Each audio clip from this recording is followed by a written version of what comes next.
আমাদের এখান থেকে 0 থেকে একটা বাচ্চা আসে, তাকে ধরে শুরু থেকে কিভাবে একটা বাচ্চা কোন দিকে আগাবে তাকে সেইভাবে আগানো হয়। তাকে একাডেমিতে প্রথম চেষ্টা করা হয়, তারপরে বিহেভিয়ার চেঞ্জ করার চেষ্টা করা হয়। এগুলো করার পরে একটা পর্যায়ে আসে যে ওরা বয়স হয়ে যায়, দেখা গেছে ওরা নিজেরা কিছু করার দরকার আছে, তখন ওদেরকে যখন একটা ট্রেনিংয়ের মাপে আনা হয় যে ওরা কিছু করতে পারবে, তখন ওদেরকে ভোকেশনাল ক্লাসে দেওয়া হয়। ভোকেশনাল ক্লাসে দিলে সেখানেও আমাদের কাজ ভাগ আছে। কেউ সেলাই করতে পারে, কেউ দেখা গেছে পুঁতিতে মালা গাঁথতে পারে, কেউ দেখা গেছে ব্লক করতে পারে, কেউ দেখা গেছে মেশিনে যে টেলারি কাজ আছে সেটা করতে পারে, কেউ বাটিকে করতে পারে, কেউ কোশন কাবার বানাতে পারে, কেউ বেতির ব্যাগ বানাতে পারে।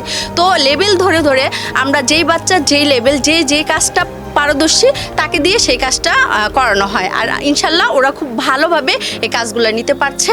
আর এগুলো সব ওদের তৈরি।